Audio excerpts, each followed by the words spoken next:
El hombre que amaba me abofeteó y me entregó a la policía por un crimen que no cometí. Todo para anular nuestro matrimonio y no tener que dividir un patrimonio de casi 1 millón de euros. Mientras me ponían las esposas, su madre sonreía. En ese instante de dolor infinito, juré que les arrebataría todo, céntimo a céntimo. Lo que no sabían es cómo iba a hacerlo, y se arrepentirían de su traición. Antes de continuar, suscríbete al canal y cuéntanos desde dónde estás escuchando en los comentarios. Mi nombre es Sofía. Tengo 32 años y soy farmacéutica aquí, en Madrid. Llevo casada 5 años con Javier. Siempre pensé que mi vida era un camino recto, predecible, uno de esos caminos bordeados de árboles que se ven en las películas. Creí, de verdad creí, que el amor era suficiente para construir un hogar. Pero hay noches en las que la vida te demuestra que el suelo que pisas no es más que una fina capa de hielo sobre un lago profundo y oscuro. Y esa noche el hielo se rompió. Todo comenzó con una sopa. Una simple sopa de hierbas que preparé con mis propias manos, pensando que hacía un bien. Estábamos en el comedor de nuestro chalet en La Moraleja. La mesa de caoba oscura brillaba bajo la luz del candelabro, reflejando unos rostros que ya no se miraban. Como casi siempre, el silencio era el invitado principal. Serví la sopa. Recuerdo el vapor ascendiendo del cuenco de porcelana blanca, un aroma suave a tomillo y a buenas intenciones. Se la ofrecí a mi suegra, Isabel, con el respeto con el que una se dirige a la madre de su marido. Ella me miró, con esa mirada suya que siempre parecía estar tasándome, y torció levemente la boca en un gesto que nunca supe descifrar. Pero tomó la cuchara. Javier y su hermana, Laura, empezaron a comer también. Todo parecía normal. Terriblemente normal. Hasta que Isabel empezó a toser. No fue una tos común. Fue un espasmo violento, un sonido ahogado que desgarró el silencio de la cena. Su cuerpo se sacudió. La cuchara de plata cayó al suelo con un tintineo agudo, metálico. Se llevó las manos al cuello, sus ojos se abrieron desmesuradamente, y su rostro empezó a cambiar de color, a adquirir un tono azulado espantoso. Luego, se desplomó. Cayó de la silla, convulsionando en el suelo de mármol.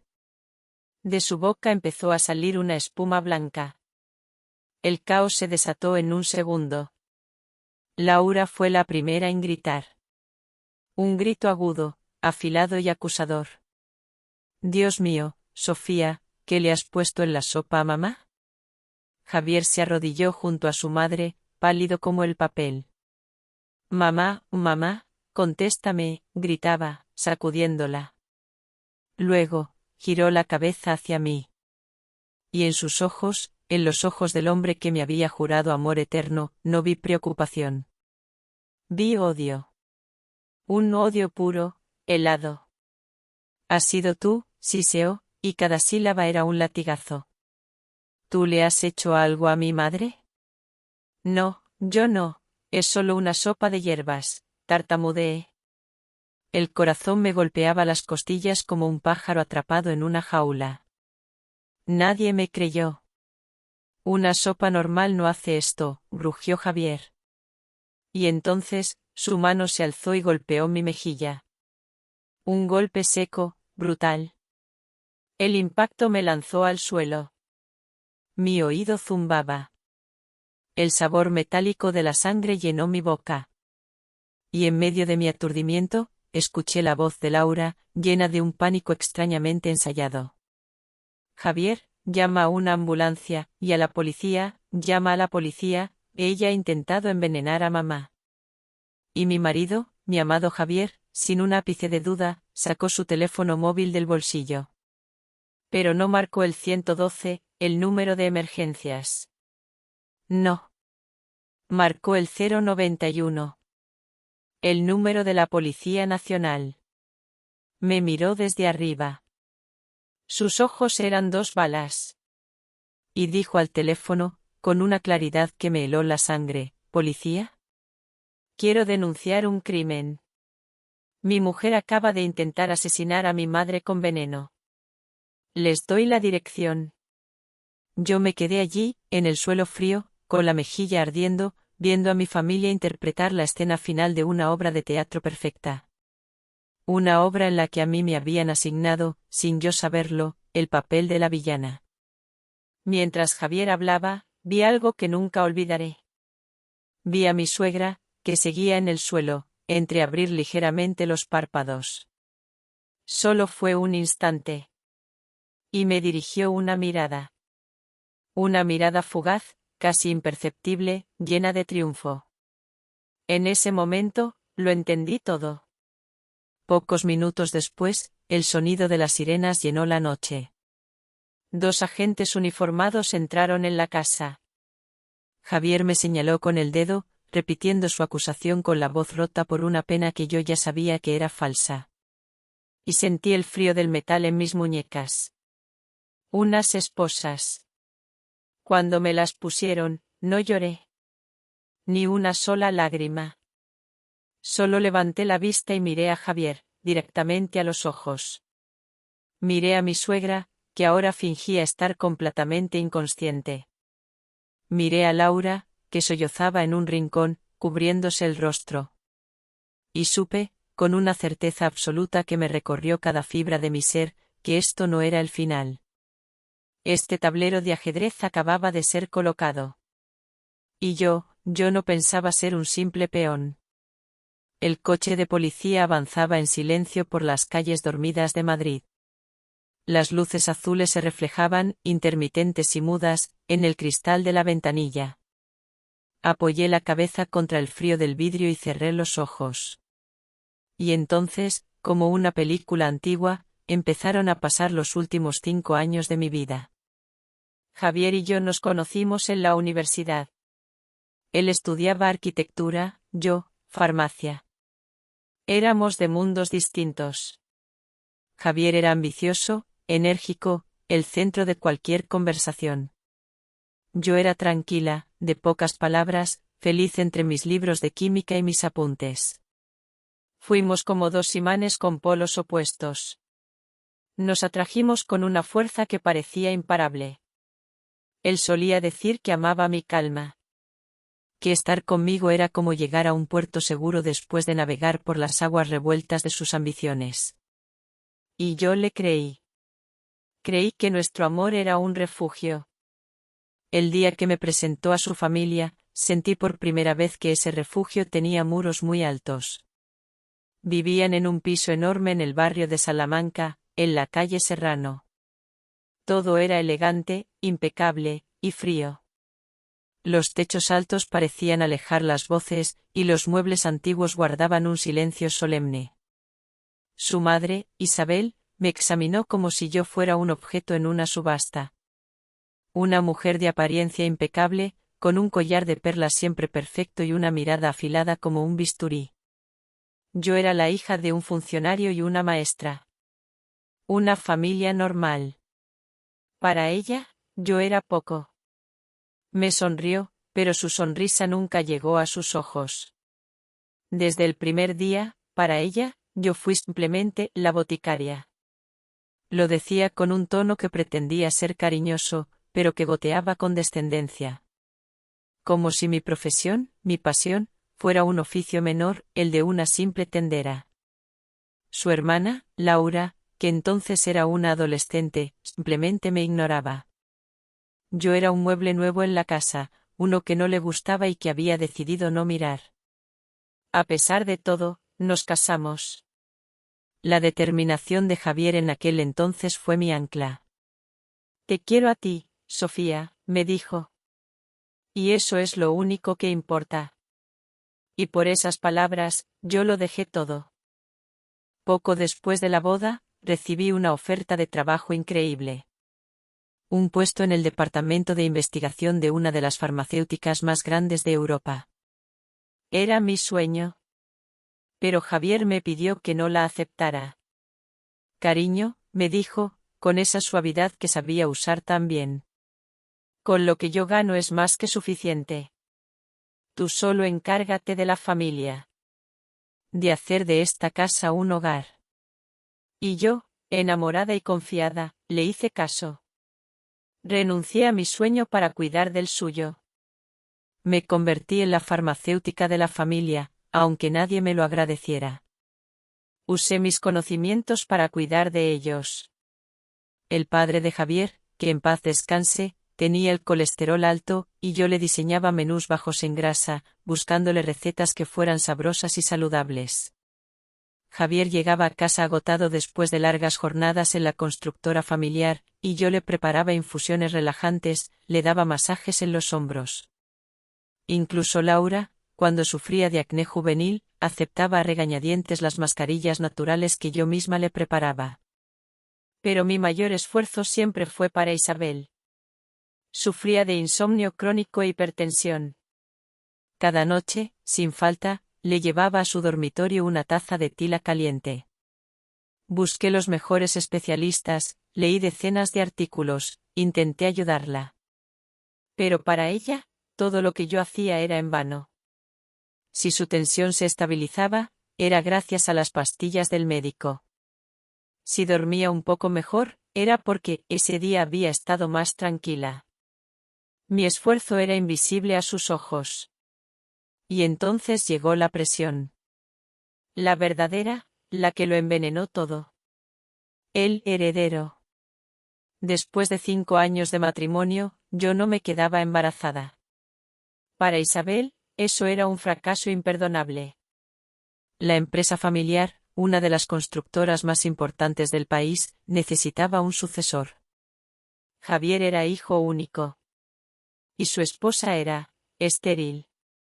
Así lo decía ella, a veces en susurros, a veces con indirectas afiladas como cuchillos. Una mujer que no puede dar hijos, empezaba a decir en las comidas familiares, dejando la frase en el aire. Javier, al principio, me defendía. Ya llegará, mamá. No la presiones, decía. Pero poco a poco, la presión le fue calando. Empezó a cambiar. Se volvió más irritable, más distante. Las cenas en silencio se hicieron más largas. Sus noches fuera de casa, por trabajo, se hicieron más frecuentes. Dejó de cogerme la mano en el sofá. Dejó de mirarme como antes. Nuestro refugio se estaba inundando, y yo no sabía cómo achicar el agua.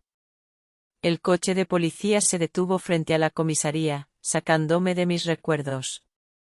El frío de las esposas parecía haberme llegado hasta los huesos. La Sofía que renunció a su carrera por amor, la que preparaba infusiones con la esperanza de recibir una mirada amable, esa Sofía, me di cuenta en ese instante, había empezado a morir mucho antes de esa noche. Había muerto lentamente, en cada cena silenciosa, en cada palabra de desprecio, en cada noche que Javier llegó tarde a casa oliendo a un perfume que no era el mío. La semana antes de todo, el insomnio de mi suegra empeoró. Apenas dormía. Durante el día, arrastraba los pies por la casa, ojerosa, irritable. Se quejaba constantemente de un cansancio que, según ella, la estaba matando. Como farmacéutica, sabía que abusar de los somníferos era peligroso, sobre todo con su problema de hipertensión. Pero ella odiaba a los médicos y se negaba a ir a una consulta. No voy a dejar que me llenen de más pastillas, sentenciaba. Verla así, a pesar de todo, me preocupaba. Seguía siendo la madre de mi marido. Y en el fondo de mi corazón, una pequeña parte de mí todavía albergaba la esperanza de que algún día me aceptara. Así que decidí buscar una alternativa. Una solución natural, suave. Recordé una herboristería muy antigua en el centro de Madrid, cerca de la Plaza Mayor. Se llamaba El Olivo Centenario. Un lugar con más de 100 años de historia, famoso por su seriedad y la sabiduría de su dueño. Fui una mañana de martes. El lugar olía a madera vieja, a lavanda y a tierra seca. Detrás del mostrador estaba el señor Anselmo, un anciano de pelo blanco y manos arrugadas que, decían, sabía más de plantas que muchos médicos.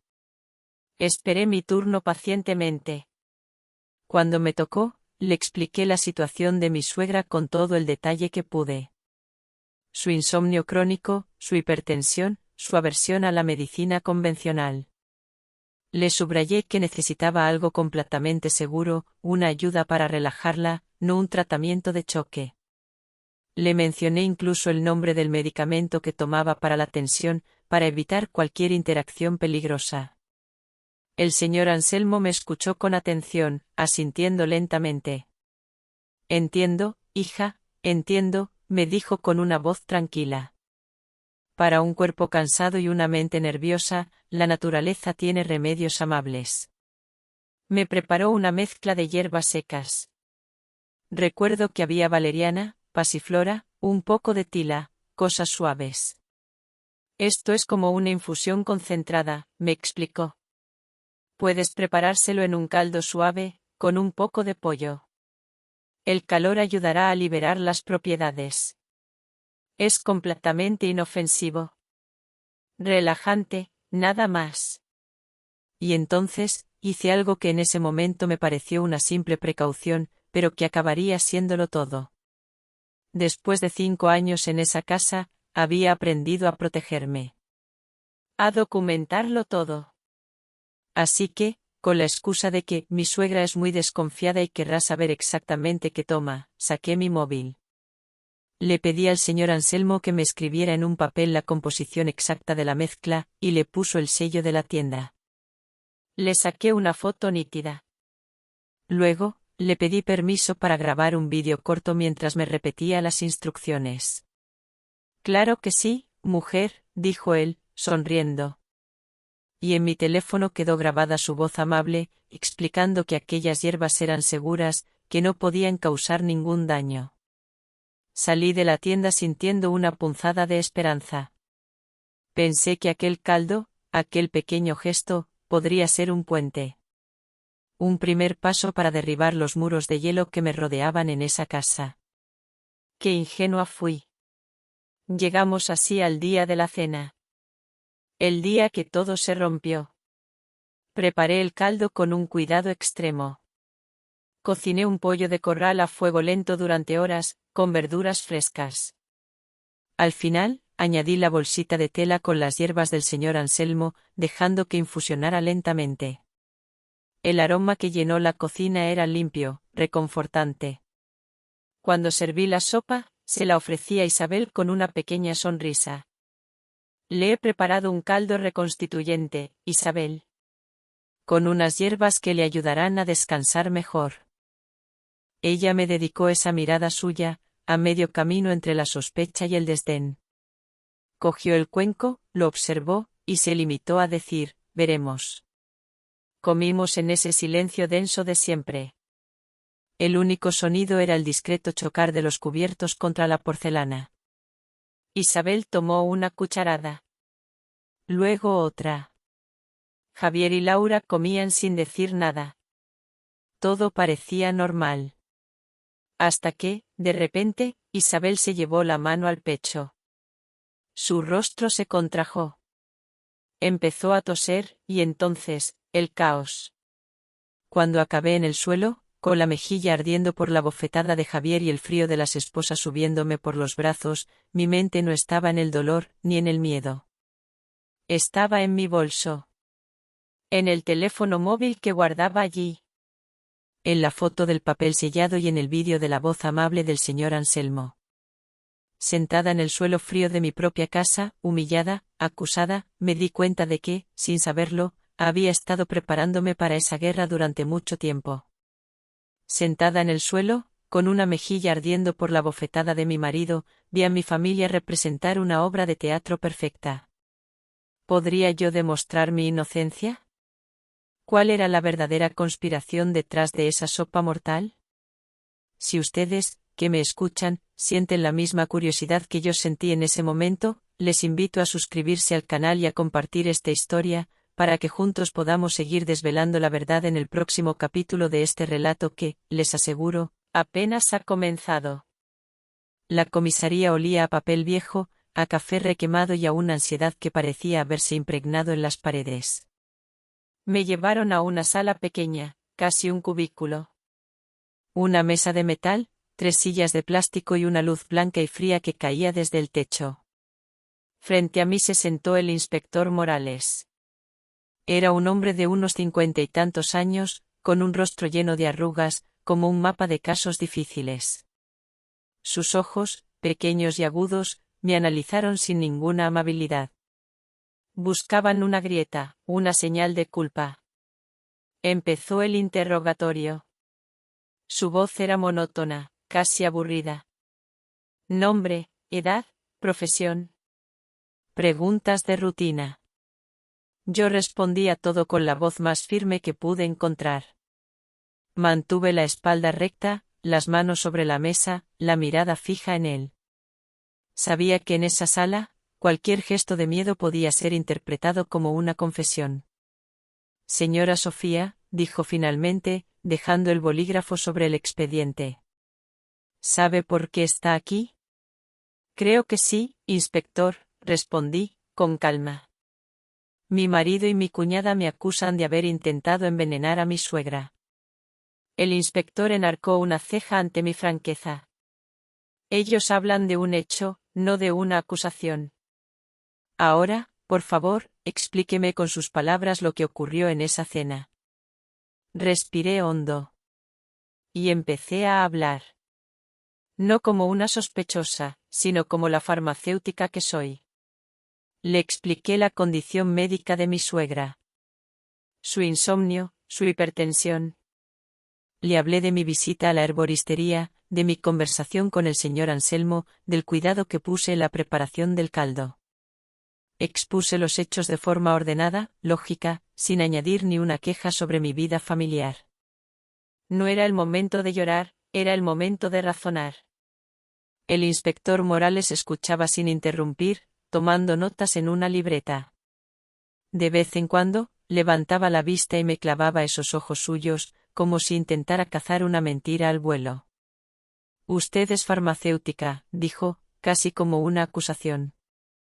Conoce la composición de las plantas, ¿estás segura de que ninguna de esas hierbas es incompatible con la medicación de su suegra? Completamente segura, inspector, afirmé. La valeriana y la pasiflora son relajantes suaves. La cantidad que usé fue la recomendada por un profesional con décadas de experiencia. Desde un punto de vista farmacológico, es imposible que esa mezcla provoque una reacción de intoxicación aguda como la que describen. Mi seguridad pareció sorprenderle. Se quedó en silencio un momento. Luego, me dijo que esperara en otra sala mientras tomaba declaración a los testigos. Y al otro lado de la puerta, comenzó el verdadero teatro. A través de la pared, me llegaban los ecos de la voz de Javier. Rota, dramática. Pintaba un retrato de mí que yo misma no reconocía. Hablaba de la presión que yo sentía por no poder tener hijos, de cómo esa frustración me había llenado de un rencor oculto hacia su madre. Incluso se inventó detalles. Dijo que últimamente me había visto buscando en internet información sobre plantas venenosas. Que me había escuchado susurrar por teléfono con alguien de forma extraña. Todo era mentira. Una mentira burda, pero contada con el dolor de un hijo devoto, sonaba terriblemente creíble. Luego llegó el turno de Laura. Su actuación fue aún más melodramática. Sollozaba. Contó, entre lágrimas, una historia completamente fabricada. Dijo que había bajado a la cocina por un vaso de agua y me había visto a mí, de espaldas, añadiendo algo de un pequeño frasco sin etiqueta a la olla de la sopa. Dijo que cuando me preguntó qué hacía, yo me sobresalté y le grité que no se metiera en mis asuntos. Era una mentira perfecta. Calculada. Me convertían, palabra por palabra, en un monstruo. Cuando el inspector Morales volvió a la sala, su mirada había cambiado. Ya no era de simple escrutinio. Ahora había sospecha. Una sospecha dura, profesional. Señora Sofía, su declaración y la de los testigos presentan contradicciones muy serias, dijo, con un tono más severo.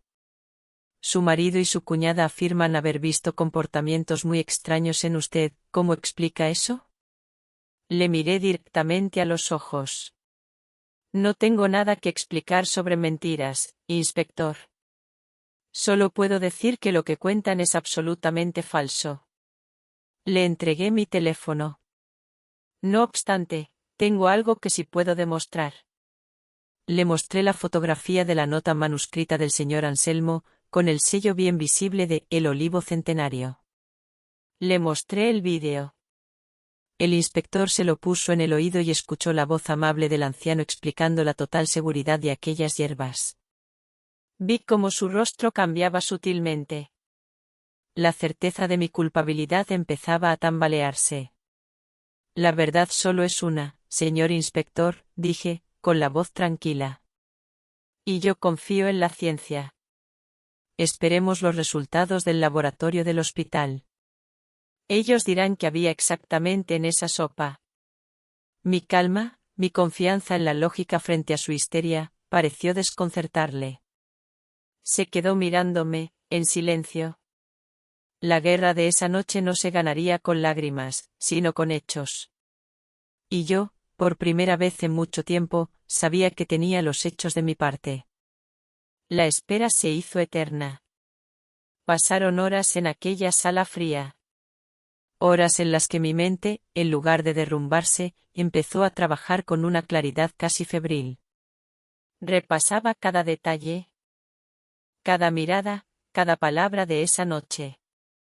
La obra de teatro había sido perfecta, pero como en todas las malas obras, el guión tenía agujeros. Fue casi al amanecer cuando la puerta se abrió. Entró un agente joven con una carpeta en la mano y se la entregó al inspector Morales. El inspector leyó los papeles en silencio. Su rostro no revelaba nada. Luego, levantó la vista y me miró. Era una mirada distinta. Una mirada que ya no me juzgaba. Bueno, señora Sofía, dijo, con un tono neutro, casi cansado. Ya tenemos los resultados del hospital. Tanto del análisis del caldo que quedaba en la olla como del estado de su suegra. Hizo una pausa. Yo contuve la respiración. En el caldo no se ha encontrado ningún tipo de veneno. Ni una sola toxina. Un suspiro de alivio se escapó de mis pulmones. Un alivio que duró apenas un segundo. Sin embargo, continuó el inspector, y su mirada se agudizó, el análisis cuantitativo revela algo curioso. La concentración de valeriana y pasiflora es, anormalmente alta. Casi 3 veces superior a la dosis recomendada para una infusión relajante. Esa sobredosis, en una persona de edad avanzada, con hipertensión y un estado de debilidad, puede provocar, y de hecho provocó, un shock en el sistema nervioso. Temblores, convulsiones, espuma en la boca. Exactamente los síntomas que presentó su suegra. Todo encajaba. No había veneno. Solo una manipulación. Alguien, después de que yo preparara el caldo, había añadido más hierbas. Muchas más. El informe del hospital también dice que la señora Isabel, tras un lavado gástrico y tratamiento, se ha estabilizado y está fuera de peligro, concluyó. Luego me miró fijamente. Legalmente, no hay caso de envenenamiento contra usted. Queda en libertad sin cargos. Victoria. Había ganado. Pero no sentí ninguna alegría. Solo un frío glacial. ¿Por qué esa victoria solo abría una puerta a una pregunta mucho más oscura? ¿Quién? ¿Quién había manipulado la sopa que yo cociné? El inspector pareció leerme el pensamiento. Este asunto tiene ángulos extraños, admitió, casi para sí mismo. Pero sin una denuncia por parte de la familia para investigar quién pudo manipular esa olla, mis manos están atadas.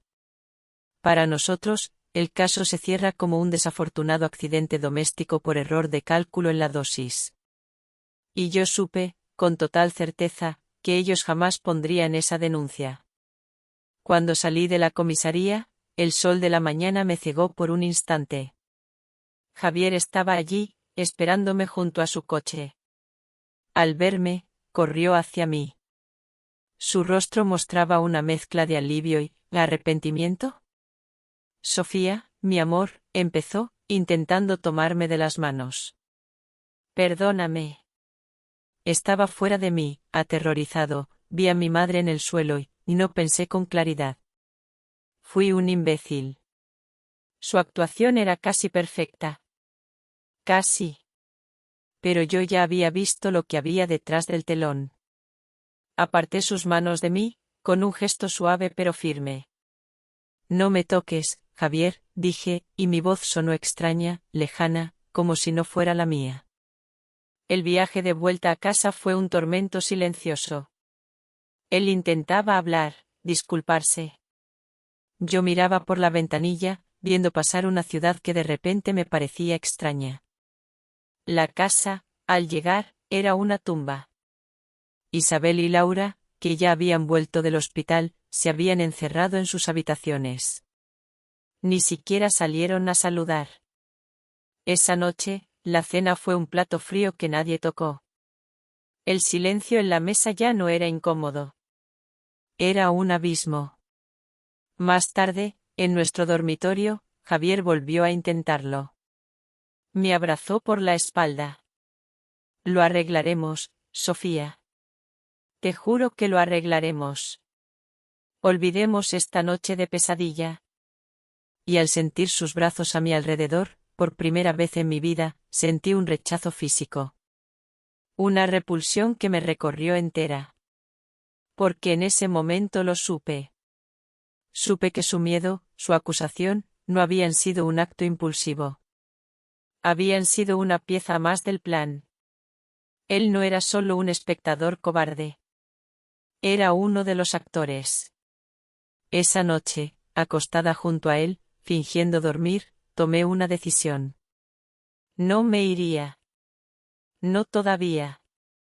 Habían intentado echarme de mi vida de la forma más cruel. Me habían convertido en la villana de una obra que ellos habían escrito. Muy bien. Aceptaba el papel. Pero a partir de ahora, la directora de la obra, iba a ser yo. Mi amor por él había muerto en esa comisaría. Y en su lugar, había nacido algo nuevo. Algo frío, paciente y terriblemente lúcido.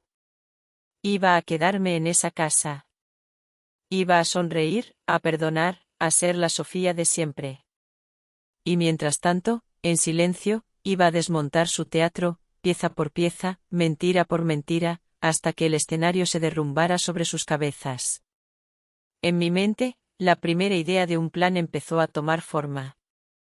Un plan que necesitaba ojos y oídos en lugares donde yo no podía estar. Al día siguiente de mi regreso, interpreté el primer acto de mi nueva obra. Me convertí en la personificación del arrepentimiento. Durante el desayuno, me acerqué a mi suegra con una humildad que a mí misma me sorprendió. Su rostro seguía pálido, y me miraba con una mezcla de recelo y triunfo mal disimulado. Isabel, empecé, con la voz deliberadamente temblorosa. Quería pedirte perdón. Sé que no tenía intención de hacerte daño, pero, fui imprudente. No debí darte nada sin consultarte, sin la aprobación de un médico. Lo siento. De verdad que lo siento mucho. Vi cómo intercambiaba una mirada rápida con Javier. Una mirada que lo decía todo. Creían que me habían doblegado. Creían que el miedo a la cárcel y a perder mi estatus me había hecho rendirme. Isabel, con la magnanimidad de una reina perdonando a un vasallo, suspiró y dijo: bueno, Sofía. De los errores se aprende. Espero que esto te sirva de lección. Javier me dedicó una sonrisa aliviada. Pensaba que la tormenta había pasado. Que su sumisa y complaciente esposa había vuelto. A partir de ese día, me convertí en la nuera perfecta. Más perfecta que nunca. Atendí a Isabel con una devoción casi servil. Le preparaba sus comidas, le recordaba sus medicinas, le leía el periódico por las tardes. Aguantaba sus desplantes y sus exigencias con una paciencia infinita. Me convertí en una sombra silenciosa y eficiente en la casa. Ellos se relajaron. Bajaron la guardia. Pensaban que habían ganado, que la oveja asustada había vuelto al redil. No sabían que esa oveja estaba afilando sus colmillos en secreto. Mi plan necesitaba herramientas. Y para conseguirlas, recurrí a mi antigua vida. Llamé a Marcos, un viejo amigo de la facultad, un genio de la ingeniería que ahora trabajaba en una empresa de alta tecnología y seguridad. No podía contarle la verdad, por supuesto. Así que me inventé una historia. Le dije que estaba colaborando en un proyecto de investigación para la farmacia. Un estudio sobre los hábitos y rutinas de las personas mayores en su entorno doméstico para mejorar su calidad de vida. Y que para ello, necesitaba unos dispositivos de grabación, muy discretos. Marcos, que siempre fue un buenazo, no dudó de mí. Al contrario, se entusiasmó. Qué interesante, Sofía. Tengo justo lo que necesitas. Lo último en tecnología encubierta. Una semana después, me entregó una caja. Dentro no había aparatos de espía evidentes. Había un reloj despertador digital, idéntico al que teníamos en el salón. Un cargador de móvil, de esos que se enchufan a la pared. Y un simple perchero de plástico para colgar detrás de una puerta. Objetos cotidianos. Perfectos. Invisibles. Cada uno de ellos, un ojo y un oído que trabajarían para mí. Ahora solo necesitaba la oportunidad para instalarlos. Y esa oportunidad llegó el domingo siguiente. Como todos los domingos, Isabel y Laura se fueron a misa de 12 a la parroquia del barrio. Y Javier, también como casi todos los domingos, se fue a su partido de golf con sus socios. La casa se quedó en silencio. Sola. Mi corazón empezó a latir con fuerza. No era miedo. Era adrenalina. La misma que sentía antes de un examen importante. Tenía unas 3 horas. Debía ser rápida, precisa y no dejar ni un solo rastro. Empecé por el salón. Era el corazón de la casa, el escenario principal de sus vidas. Con las manos temblorosas, desconecté el viejo reloj despertador del mueble de la televisión y lo sustituí por el nuevo. El ángulo de la pequeña lente era perfecto, abarcaba todo el sofá y la mesa de centro. Luego, enchufé el cargador de móvil en un enchufe bajo, en una esquina, apuntando directamente hacia la mesa del comedor. El segundo lugar era la cocina. El escenario del crimen. Aquí fue más difícil. Había menos sitios donde esconder algo. Pensé durante un minuto, mirando a mi alrededor. Y entonces lo vi. El hueco oscuro debajo de los armarios superiores de la cocina, justo encima de la vitrocerámica. La cámara era minúscula, más pequeña que la uña de mi dedo meñique. La fijé con una pequeña tira adhesiva de doble cara en esa sombra. Imposible de ver, a menos que te tumbaras en el suelo y miraras hacia arriba. Por último, fui al despacho de Javier. Era su santuario, un lugar al que yo raramente entraba. Tenía la extraña sensación, una corazonada, de que en ese despacho se escondían más secretos que simples papeles de trabajo. Sustituí un perchero que había detrás de la puerta por el que me dio Marcos. Cuando terminé, volví al salón y conecté los 3 dispositivos a una aplicación en mi móvil. La imagen apareció al instante. Clara, nítida. El salón vacío. La cocina silenciosa. El despacho ordenado. Ahora yo tenía ojos y oídos en cada rincón de mi propia casa. Me deshice de las cajas y los envoltorios, borré el historial de llamadas a Marcos y volví a mi habitación. Cuando regresaron, me encontraron en la cama, leyendo un libro, con la misma expresión dócil y serena de siempre. Nadie notó nada. La vida siguió su curso. Pero ahora, todo era diferente. Yo ya no era una simple actriz en su obra. Era la directora. La espectadora oculta. La red estaba tendida. Solo faltaba que los peces, confiados, entraran solos en ella. Y sabía que lo harían. La arrogancia siempre es el cebo más fácil de morder. No tuve que esperar mucho. La arrogancia, como yo preveía, les hizo descuidados. Fue un miércoles por la noche, 3 días después de instalar las cámaras. Javier, como no, había salido a una de sus cenas de trabajo. Yo me retiré a nuestra habitación temprano, como de costumbre, fingiendo un ligero dolor de cabeza. Me metí en la cama, apagué la luz de mi mesilla y esperé. Pero no iba a dormir. Me puse los auriculares inalámbricos, abrí la aplicación en mi móvil y seleccioné la cámara del salón. La imagen era nítida.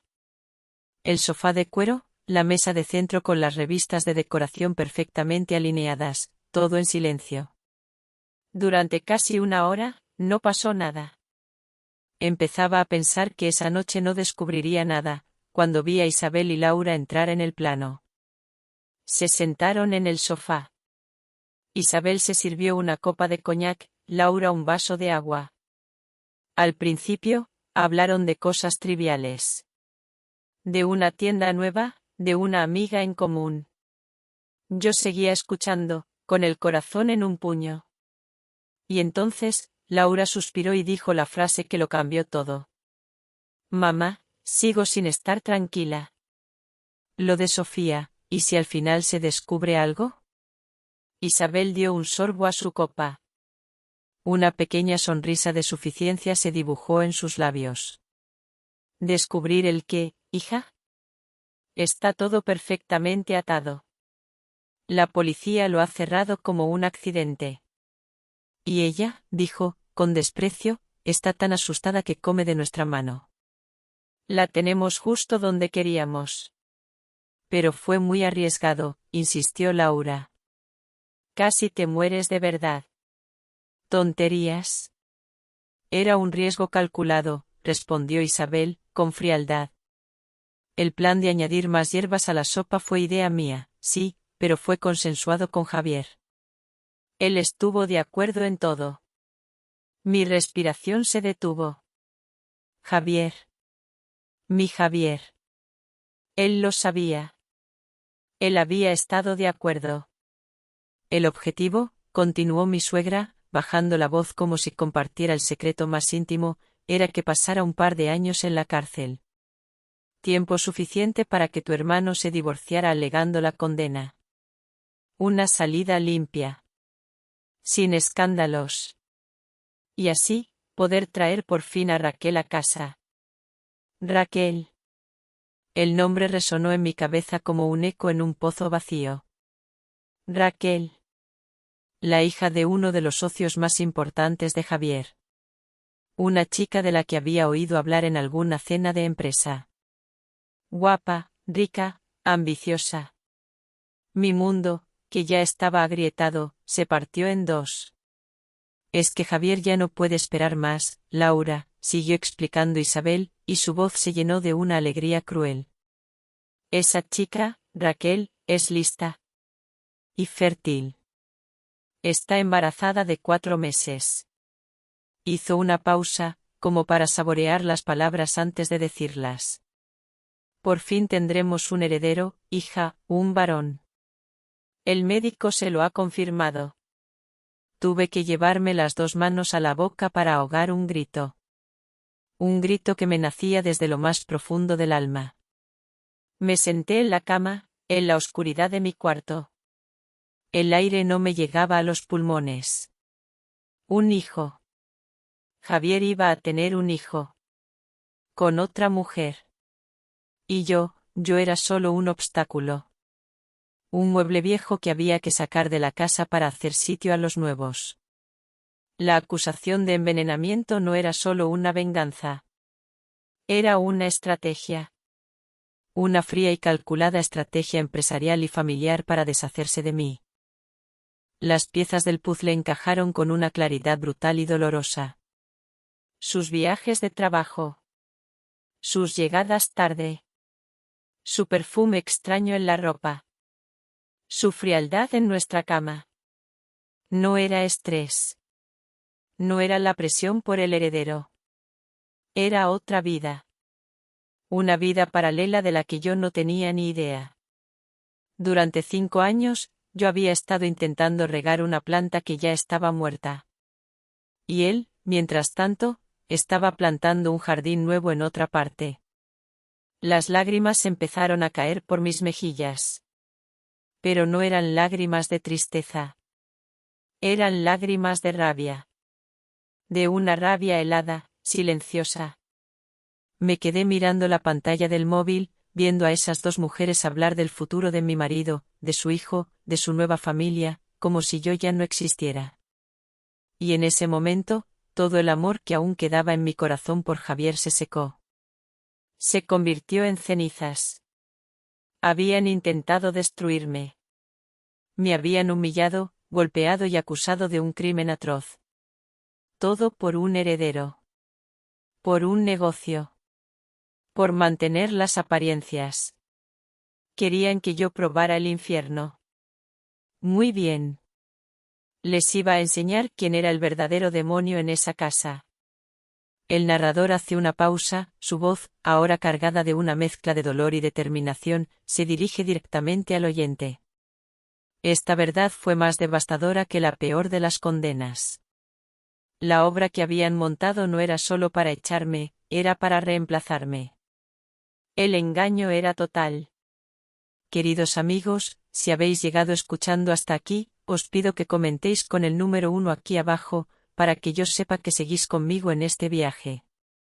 Vuestra presencia en el canal Corazones de Millonarios es mi mayor aliento para encontrar la fuerza y contaros el final de esta historia. Un final donde todos los culpables pagarán un precio que jamás imaginaron. Después de aquella noche, algo en mí cambió para siempre. La tristeza se evaporó y en su lugar quedó un silencio gélido, un vacío lleno de propósito. Ya no se trataba solo de defenderme. Ahora se trataba de atacar. Pero sabía que la grabación de la conversación entre mi suegra y mi cuñada no era suficiente. Era la palabra de ellas contra la mía, y ellas negarían todo. Necesitaba algo más. Algo irrefutable. Mi objetivo ya no era solo la familia de mi marido. Ahora, mi objetivo era Raquel. Tenía unos ahorros. Dinero que mis padres me habían dado a lo largo de los años y que yo guardaba para, no sé, para un futuro que ya no existía. Al día siguiente, busqué en Internet la mejor agencia de detectives privados de Madrid. Elegí una discreta, con una oficina pequeña en el barrio de Argüelles. Me reuní con el director, un hombre serio, de pocas palabras. Le expliqué lo que necesitaba. No le conté mi historia personal. Simplemente le di un nombre, Raquel García. Y un objetivo, quería saberlo todo sobre ella. Sus rutinas, sus amistades, sus movimientos. Todo. Le pagué un generoso adelanto en efectivo. El primer informe llegó 3 días después a mi correo electrónico. Venía con fotografías.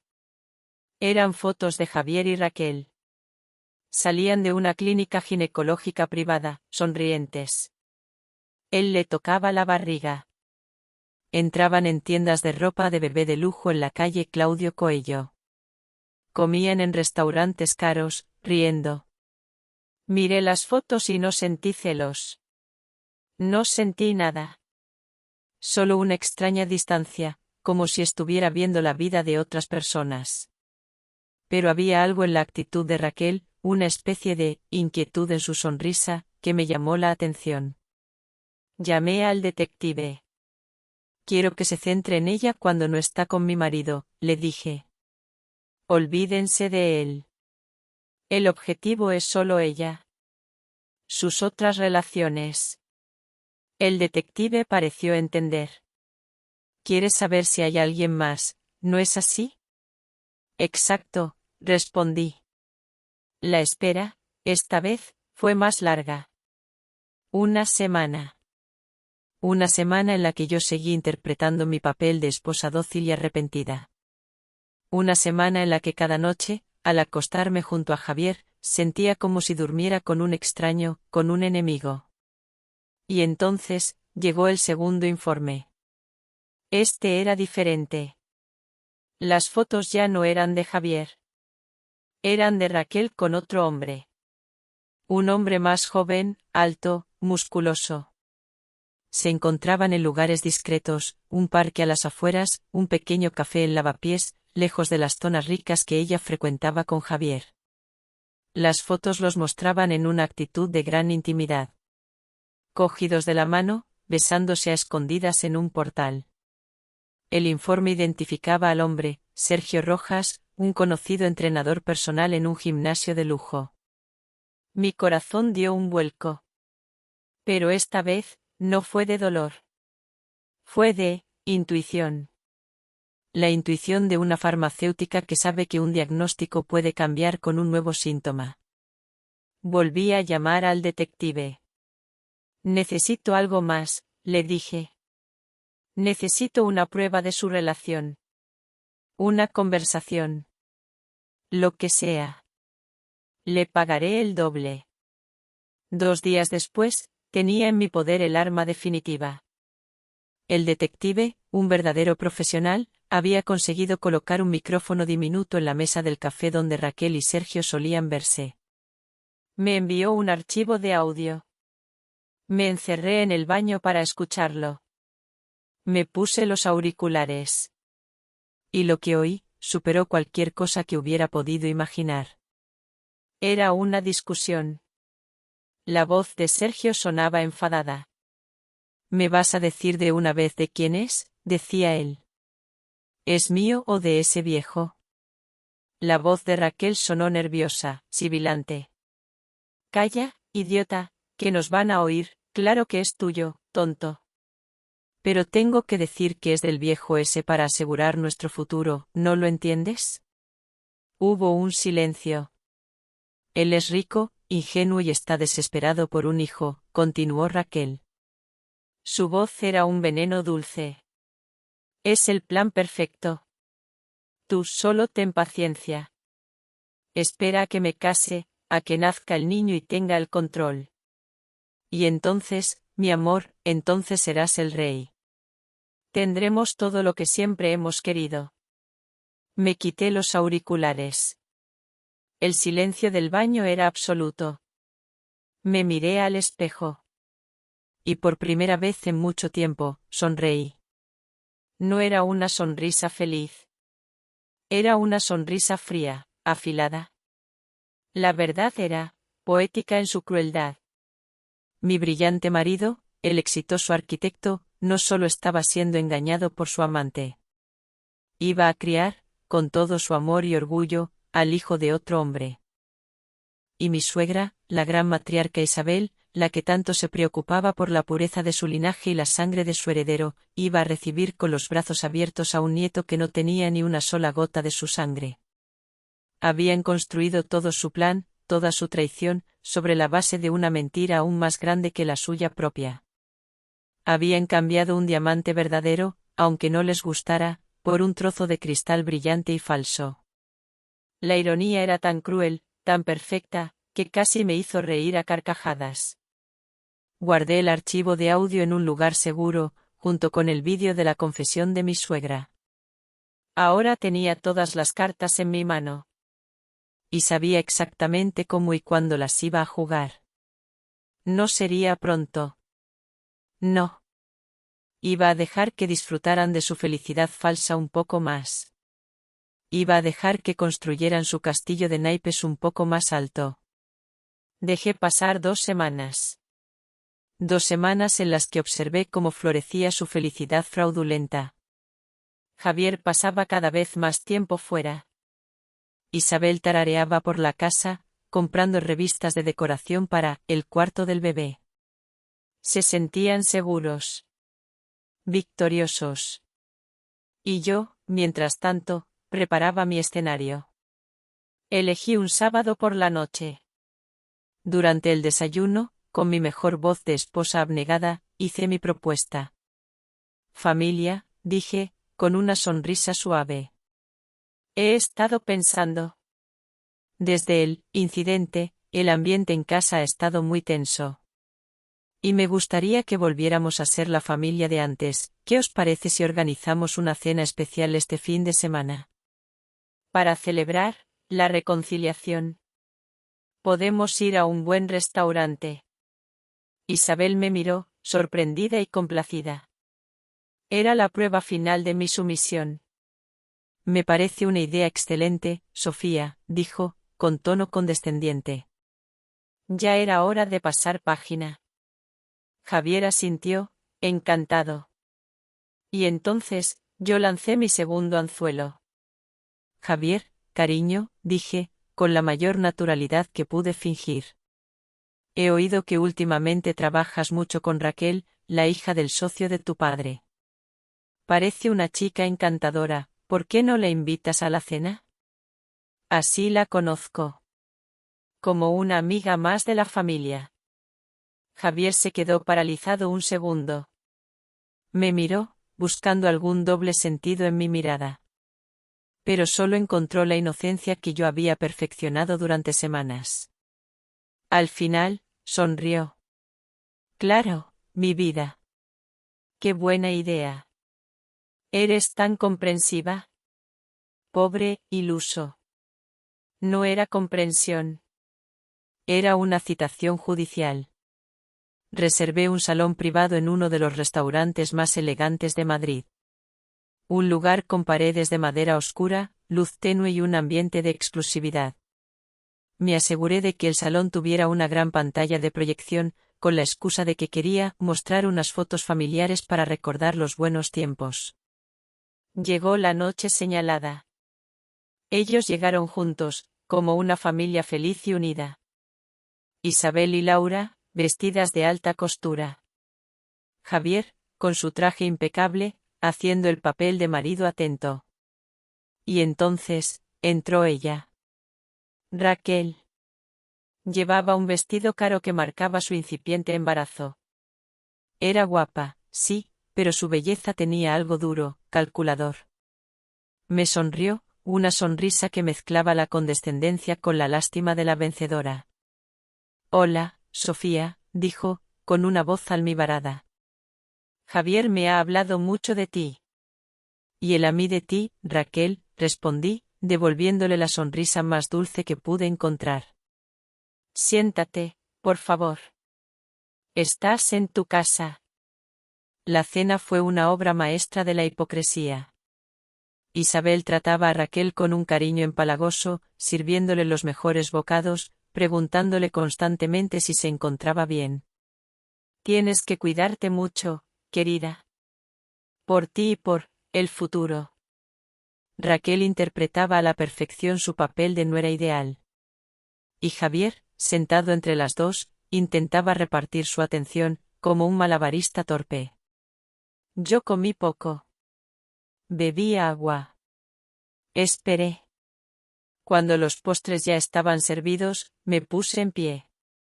Cogí mi copa de agua. Hice una señal discreta al camarero, que previamente había recibido mis instrucciones.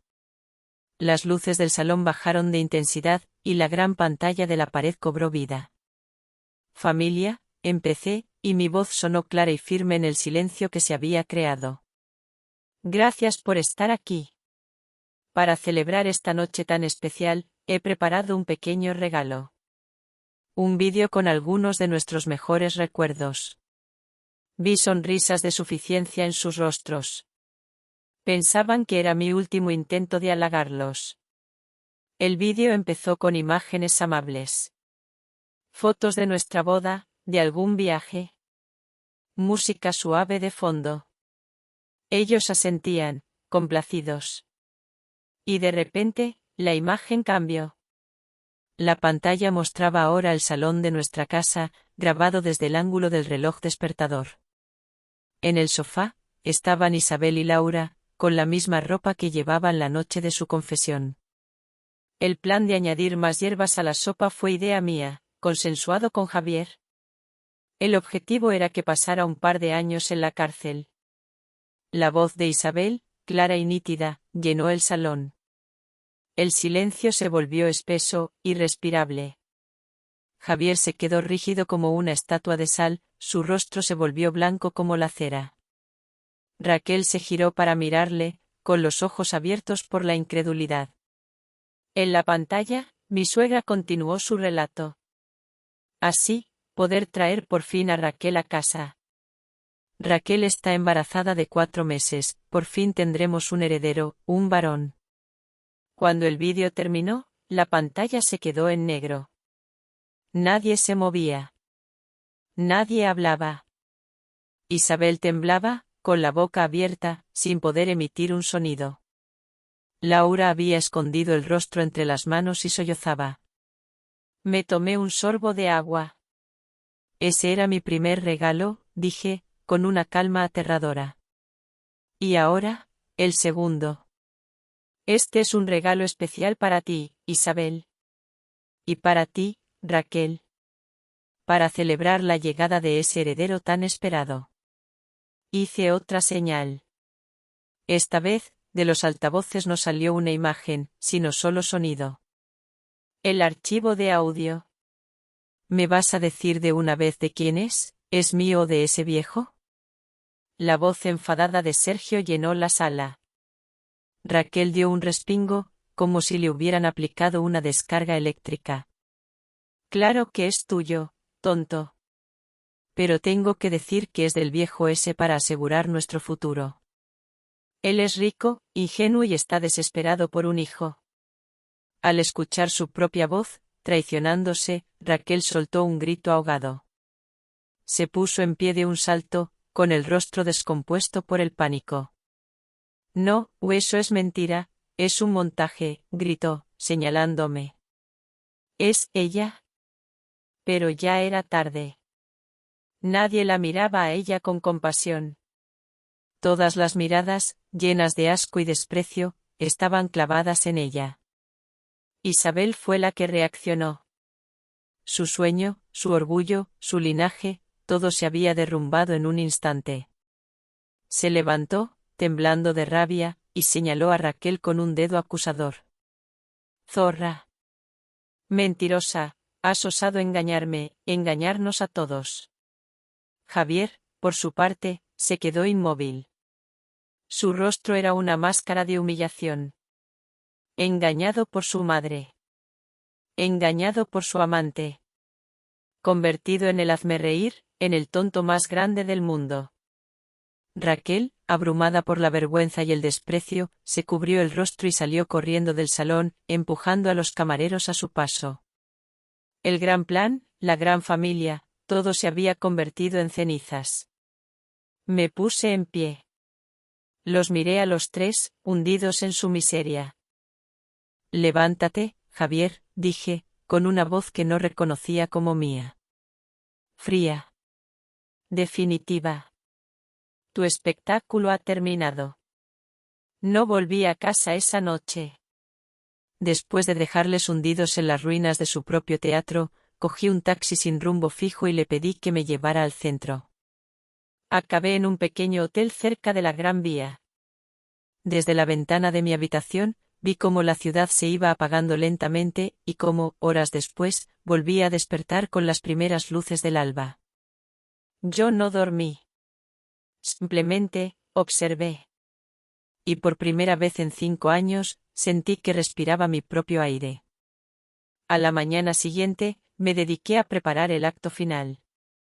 Fui a una copistería e imprimí los documentos que ya tenía redactados desde hacía días, la demanda de divorcio de mutuo acuerdo y un convenio regulador. Luego, volví a la casa. Por última vez. El ambiente era aún más desolador que el de un funeral. Un silencio pesado, cargado de vergüenza. Isabel y Laura estaban encerradas en sus habitaciones. No las volví a ver. Javier estaba en el salón. El mismo salón donde, la noche anterior, yo había sido la acusada. Estaba sentado en el sofá, rodeado de botellas vacías. El olor a alcohol era agrio, denso. Llevaba la misma ropa del día anterior. Parecía haber envejecido 10 años en una sola noche. Al verme entrar, levantó la cabeza. Sus ojos estaban rojos, hinchados. Había un destello de esperanza patética en ellos. «Sofía, has vuelto», susurró. «Sabía que no me abandonarías. Sabía que aún me querías». No respondí. El silencio, a veces, es la respuesta más cruel. Caminé hasta la mesa de centro. Con un gesto lento, saqué de mi bolso los papeles del divorcio y los puse sobre la madera oscura. A su lado, coloqué un objeto pequeño, negro. Una memoria USB. Se quedó mirando el dispositivo como si fuera una serpiente. «Léelo. Y fírmalo», dije. Mi voz era tranquila. Demasiado tranquila. Cogió los papeles con mano temblorosa. Al ver mi firma ya estampada en la última hoja, el pánico se apoderó de su rostro.